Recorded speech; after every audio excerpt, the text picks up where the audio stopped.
कल्पना कीजिए, एक साधु जो भीड़ के बीच नाचते नाचते हर दिलों को भक्ति से भर देता है।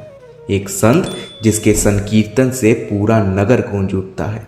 और एक महापुरुष जिसे लोग स्वयं श्री कृष्ण का अवतार मानते हैं।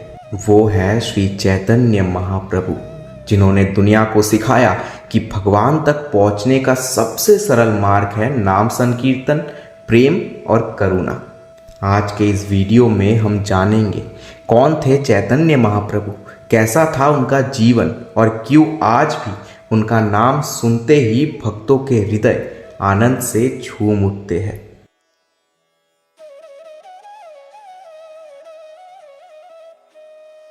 चैतन्य महाप्रभु, जिनका जन्म 1486 में हुआ, वे भक्ति आंदोलन के महान संत, सामाजिक सुधारक और गौड़ीय वैष्णव संप्रदाय के संस्थापक थे। उन्हें भगवान श्री कृष्ण का अवतार तथा राधा और कृष्ण का संयुक्त स्वरूप माना जाता है। वे बंगाल के नदिया जिला के नवद्वीप में जन्मे थे। उनका वास्तविक नाम विशंभर मिश्रा था, लेकिन भक्तों ने उन्हें प्रेम से निमाई भी कहा। बाद में वे संन्यास लेकर श्री कृष्ण चैतन्य के नाम से विख्यात हुए। चैतन्य महाप्रभु ने सरल भक्ति मार्ग का प्रचार किया और नाम संकीर्तन यानी हरिनाम जाप को मुक्ति का सर्वोत्तम साधन बताया। उन्होंने जाति पाति, ऊंच नीच और धार्मिक पाखंडों का विरोध किया और सबको ईश्वर भक्ति का संदेश दिया। उनका जीवन और उपदेश आज भी गौड़ीय वैष्णव परंपरा और इस्कॉन आंदोलन के माध्यम से पूरे विश्व में लोगों को कृष्ण भक्ति की ओर प्रेरित करता है।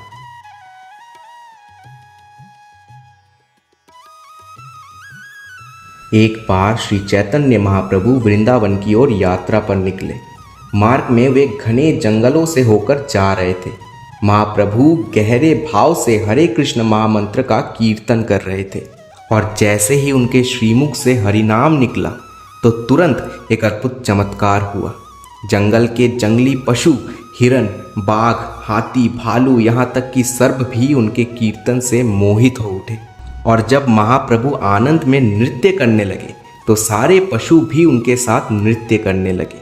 बाघ और हिरन, जो स्वभाव से शत्रु है, वे भी एक दूसरे को प्रेम से आलिंगन करने लगे। हाथी उल्लास से चिंघारने लगे, हिरन उछल उछल कर कूदने लगे और पशु पक्षी मधुर स्वर में गाने लगे।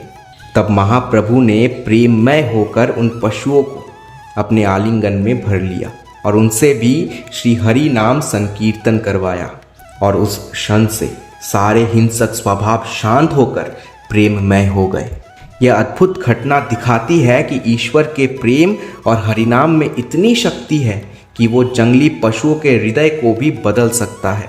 जैसे पशु महाप्रभु के साथ प्रेम से रहने लगे और संकीर्तन करने लगे, वैसे ही मनुष्य भी भक्ति के द्वारा आपसी द्वेष और घृणा को मिटा सकते हैं।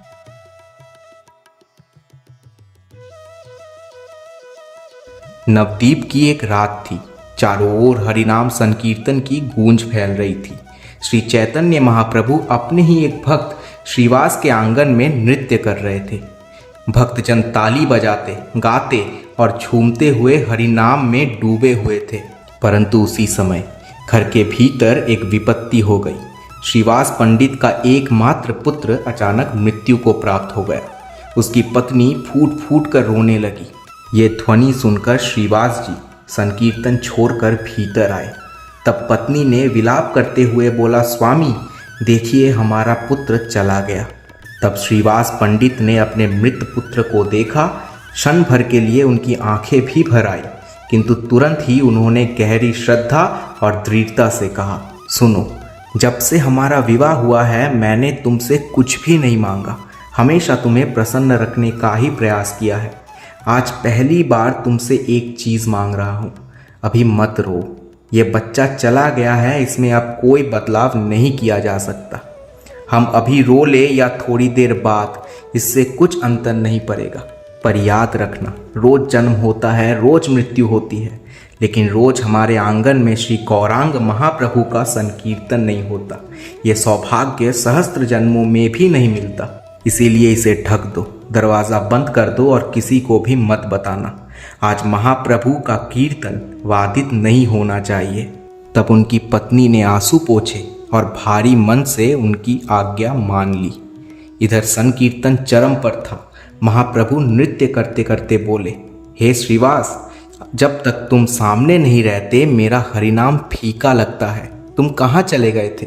और फिर स्वयं महाप्रभु नाचते हुए भीतर आए और मृत बालक के पास जाकर बोले, अरे घर में संकीर्तन चल रहा है और तुम्हारा पुत्र सो रहा है, इसे उठाओ, संकीर्तन करने को बोलो। और महाप्रभु के स्पर्श से वो बालक खड़ा हो गया और ऊंचे स्वर में जय गौर हरि बोल पड़ा। तब पूरा आंगन हरि बोल के जय घोष से गूंज उठा।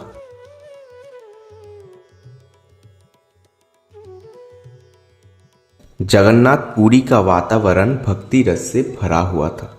चारों ओर हरिनाम संकीर्तन की गूंज सुनाई दे रही थी। उसी समय श्री चैतन्य महाप्रभु, जो वर्षों से भगवान श्री कृष्ण के प्रेम में लीन रहते थे, वो परम महाभाव में डूबे हुए थे। उस दिन वे कृष्ण विरह से व्याकुल होकर आंसुओं से भीगे नेत्र और कांपते शरीर के साथ सीधे जगन्नाथ मंदिर के गर्भगृह की ओर दौड़ पड़े। मंदिर में आरती की ध्वनि, शंख और घंटी की आवाज और दीपों की ज्योति चारों ओर दिव्य आभा बिखेर रही थी। महाप्रभु ने जगन्नाथ के विग्रह को देखते ही करुणा और प्रेम से पुकारा, हे प्रभु, हे जगन्नाथ, मुझे अपनी गोद में संभालो, मुझे अपने साथ एक कर लो। तभी कुछ अद्भुत घटित हुआ। कहते हैं कि उनके शरीर से तेजस्वी प्रकाश निकलने लगा और सबके नेत्र के सामने श्री चैतन्य महाप्रभु जगन्नाथ जी के विग्रह में विलीन हो गए। मंदिर के पुजारी और भक्त विस्मय में खड़े रह गए। कुछ ने दिव्य ज्योति देखी, कुछ ने केशव की झलक पाई और सब ने अनुभव किया कि महाप्रभु अब सदा के लिए जगन्नाथ जी के साथ एक हो गए हैं। और इस प्रकार महाप्रभु का अंतर ध्यान हुआ और वे शाश्वत रूप से अपने प्रिय प्रभु में लीन हो गए।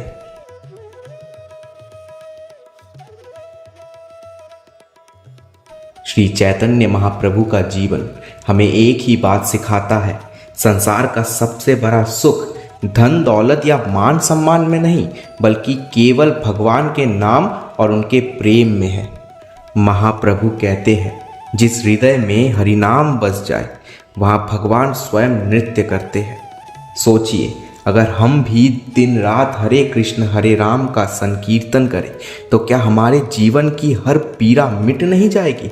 क्या हमारा हृदय प्रेम और शांति से भर नहीं जाएगा? आज महाप्रभु तो इस धरती पर नहीं है, लेकिन उनका संदेश आज भी उतना ही जीवित है। नाम लो, नाच लो, गाओ और अपने जीवन को भगवान की भक्ति में समर्पित कर दो। यही सच्ची श्रद्धांजलि होगी उस गौरांग महाप्रभु को, जिन्होंने अपना जीवन सिर्फ और सिर्फ भक्तों के लिए समर्पित कर दिया। आइए इस वीडियो के अंत में हम सब मिलकर एक बार हृदय से पुकारें, हरे कृष्ण कृष्ण कृष्ण हरे हरे, हरे राम राम राम हरे हरे, और अपने आंसुओं को भक्ति में बह जाने दें।